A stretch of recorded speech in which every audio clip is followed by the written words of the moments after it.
In 2019, I found out I was pregnant. My best friend, as you can see here, was so excited for me. But I feel like a part of her was also a little sad.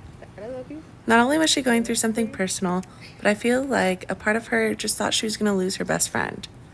It was a different journey for both of us. I was never the girl who thought I was going to get pregnant. I never thought I was going to have kids. I was always very adamant that I wasn't going to have kids. But when I met Trevor, that changed. When my parents found out, they were equally as shocked, but they were so excited. They always wanted to be grandparents. I made baskets, and they made me baskets to announce that I was pregnant and to congratulate me. We told Trevor's dad and stepmom the following weekend, and Trevor's dad was convinced we were going to name the baby after him. I took bump pictures and toured a birthing facility to try to decide how I wanted my birth to go. I bought pregnancy books, and I went to doctor's appointments. We were just so excited to enter this journey together as parents. When we heard the heartbeat, it became even more real. I never experienced happiness like that. We announced on social media soon afterwards because we didn't think anything could go wrong after we heard the heartbeat. But we were wrong. We lost the baby. I had a miscarriage, and it was the hardest thing I've ever gone through.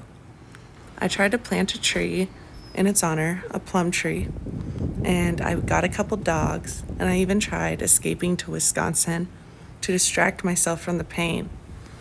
But none of it really worked. The more I kept running, the more I just ran away from the problem. I drank myself into an oblivion for a while until I eventually came to and created Project Plum, and then found out I was pregnant again. I announced to my parents that I was pregnant on the day I was supposed to give birth to the baby I lost. We were so anxious.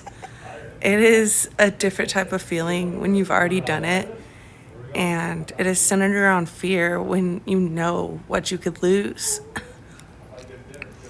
Even though we were all so happy, it was hard to think of what could go wrong. I poured myself into Project Plum to try to distract myself. And even when the line got darker on the pregnancy tests, I still couldn't believe it was real. When we heard the heartbeat, I cried in the parking lot afterwards because I had heard the heartbeat last time. I just kept counting down till when I could actually give birth. We scheduled a 3D ultrasound and found out he was a boy. And the more real it became, the more scared I got. I tried to pour myself into decorating the nursery and listening to the baby on the Doppler and taking little weekly bump pictures and even planning his coming home outfit. But none of the distractions worked. It was all fear-based and anxiety-filled and a distraction. I would constantly try to go and visit doctors to try to see that the baby was okay and try to get ultrasounds to make sure he was. And at 33 weeks, I think this is one of the last videos I have of him moving because he stopped moving completely. And that was so scary. I was soon afterwards diagnosed with gestational hypertension and ended up in the hospital a couple times where they thought they were going to have to induce, which was very scary because it was during COVID and Trevor couldn't be there. And he was really my support system during this pregnancy. He was always there and always talking to the baby, and he was what made me feel like the baby was alive. When I was supposed to be induced, the hospital beds weren't available right away. So I spent 2 days in bed freaking out that I was going to stay pregnant for the rest of my life. I thought I was never going to deliver this kid. And I think if you've been in that situation, you know how it feels. But eventually, I ended up in the hospital. And they started me on side attack, which is a whole other story in itself.